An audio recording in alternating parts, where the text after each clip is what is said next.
नमस्कार साथियों, तो कैसे हैं आप लोग? उम्मीद है आप लोग अच्छे होंगे, मस्त होंगे, स्वस्थ होंगे। तो आज हम आपको बताने वाले हैं क्लास 12 इतिहास के सभी इंपॉर्टेंट चैप्टर्स के बारे में कि आपको कौन-कौन से चैप्टर ज़्यादा पढ़ने हैं, कौन-कौन से कम पढ़ने हैं और किस चैप्टर में से कितने आपके प्रश्न आने की संभावना होती है, जो कि आपकी परीक्षाओं के लिए काफ़ी ज़्यादा महत्वपूर्ण होता है। क्योंकि आप जब भी किसी भी सब्जेक्ट की शुरुआत करते हैं या उसकी तैयारी करना शुरू करते हैं, तो आपको सबसे पहले उसके सिलेबस के बारे में जानना पड़ता है। और हम आपको एक बात बता दें कि हमने जो है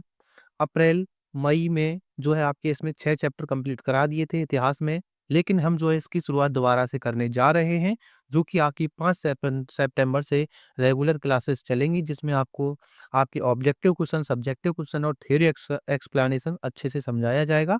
तो आइए बिना देर के वीडियो को स्टार्ट करते हैं।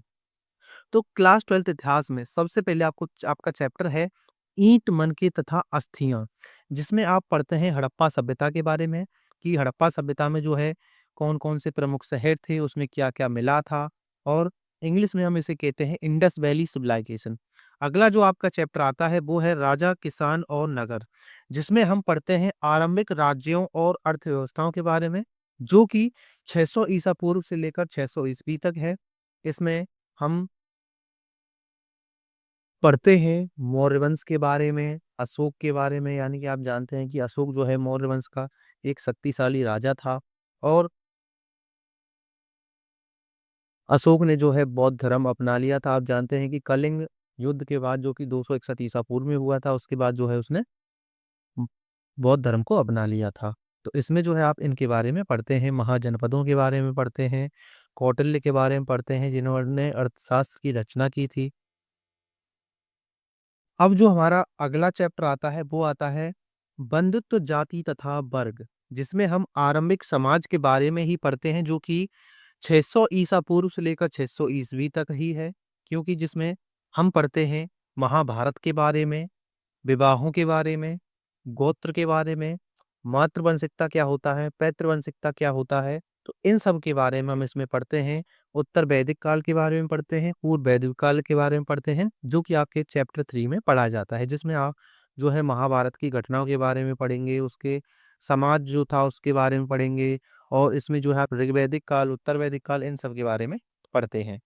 अगला आता है विचारक, विश्वास और इमारतें, जिसमें आप पढ़ते हैं सांस्कृतिक विकास के बारे में, जो कि ईसा पूर्व 600 से ईसा संवत 600 तक है। इसमें आप पढ़ते हैं महात्मा बुद्ध के बारे में, यानी कि बौद्ध धर्म के बारे में और जैन धर्म के बारे में, स्तूपों का निर्माण कैसे होता था और जो आपका बौद्ध धर्म था वो कितने भागों में बटा था, जैन धर्म जो था वो कितने भागों में बटा था। तो इन सब के बारे में आप इस चैप्टर 4 में पढ़ते हैं, जिसमें हम कहते हैं सांस्कृतिक विकास, जिसमें विचारक, विश्वास और इमारतें, यानी कि इसमें जो है इमारतों का निर्माण, कौन-कौन सी इमारतों का निर्माण हुआ। इसमें आप पढ़ते हैं चंद्रगुप्त मौर्य के बारे में भी पढ़ते हैं इसमें। इसमें जो है आप प्रारंभिक वैदिक परंपराओं के बारे में भी पढ़ते हैं और इसमें पढ़ते हैं आपकी महावीर बुद्ध, यानी कि महावीर जो जैन धर्म के एक अंतिम तीर्थंकर माने जाते हैं, उनकी शिक्षाओं के बारे में, बौद्ध धर्म के जो संस्थापक थे महात्मा बुद्ध, उनकी शिक्षाओं के बारे में, अष्टांगिक मार्ग के बारे में, तो इन सभी के बारे में आप इसमें पढ़ते हैं। अब जो हमारा अगला चैप्टर आता है वो आता है यात्रियों के नजरिए, जिसमें आप पढ़ते हैं समाज के बारे में और उनकी समझ के बारे में, जो लगभग 10वीं से 17वीं सदी तक है, जिसमें आप पढ़ते हैं अल-बरूनी के बारे में, इब्न बतूता के बारे में, फ्रांसवा बर्नियर के बारे में। और इसमें जो है आप पढ़ते हैं कि सती प्रथा का अंत कैसे हुआ, जिसमें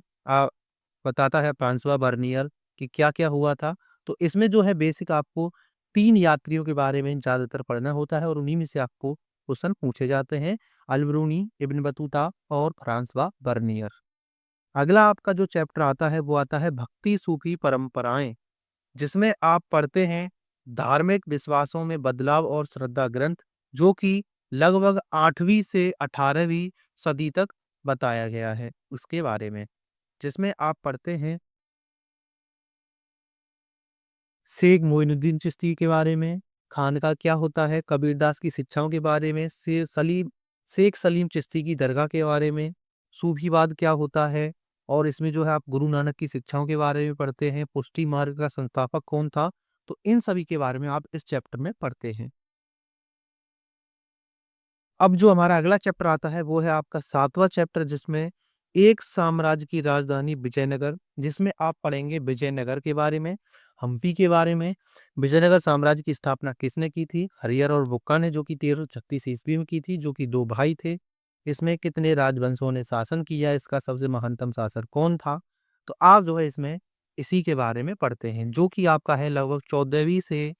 16वीं सदी तक, यानी कि 1337 ईस्वी में विजयनगर साम्राज्य की स्थापना होती है और 1640 ईस्वी तक इसका जो है अंत हो जाता है।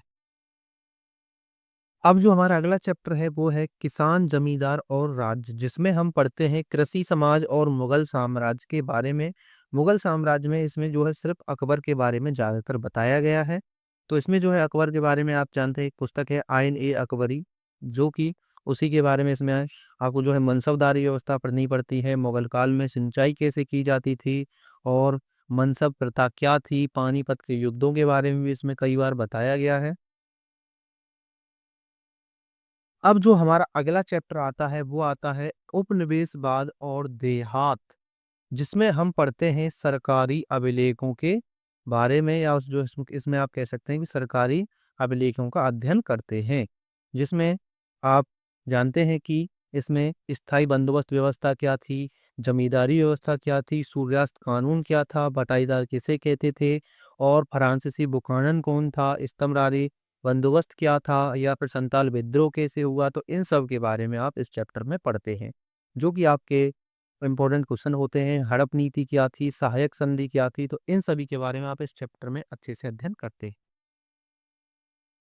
अब जो हमारा अगला चैप्टर है वो है विद्रोही और राज, जिसमें हम पढ़ते हैं 1857 का आंदोलन और उसके व्याख्यान, यानी कि जो 1857 में क्रांति हुई थी उसमें क्या क्या हुआ, काकोरी कांड के बारे में पढ़ते हैं, मौलवी अहमद उल्ला शाह के बारे में पढ़ते हैं, लॉर्ड डलहौजी ने अवध का विलय किस प्रकार किया था इसके बारे में पढ़ते हैं, और डलहौजी की विलय नीति क्या थी इनके बारे में पढ़ते हैं। तो इस चैप्टर में जो है आपको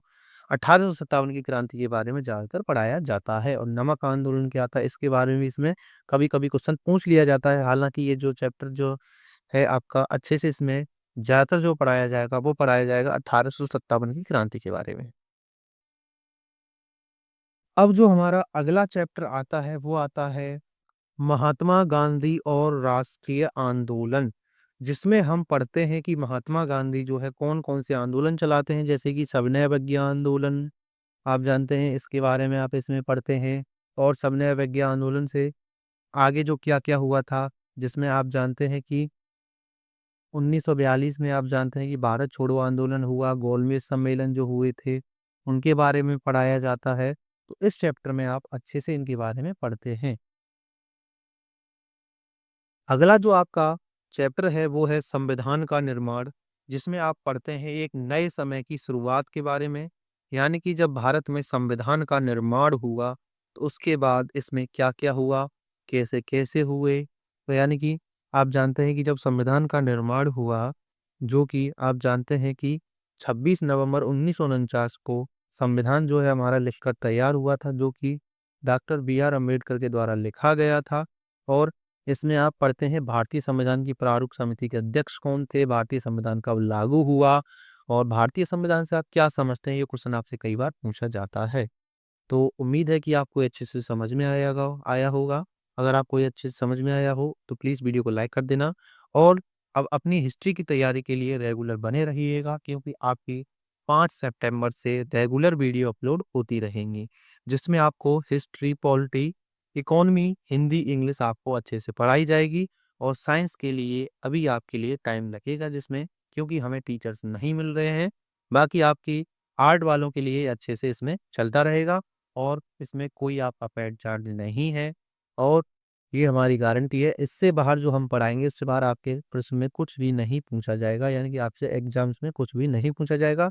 और हमने जो 6 चैप्टर करा दिए हैं, अगर आप चाहें तो उन्हें जाकर प्लेलिस्ट में देख सकते हैं, उन्हें अच्छे से पढ़ सकते हैं। हमने पिछले साल कुछ मॉडल पेपर्स भी कराए थे, उन्हें भी आप जाकर देख सकते हैं। और यूपी बोर्ड के जो एग्ज़ाम हुए थे उसमें आपके अच्छे से सारे के सारे क्वेश्चन अच्छे से आए थे। तो मिलते हैं अगली वीडियो में, तब तक के लिए जय हिंद, वंदे मातरम।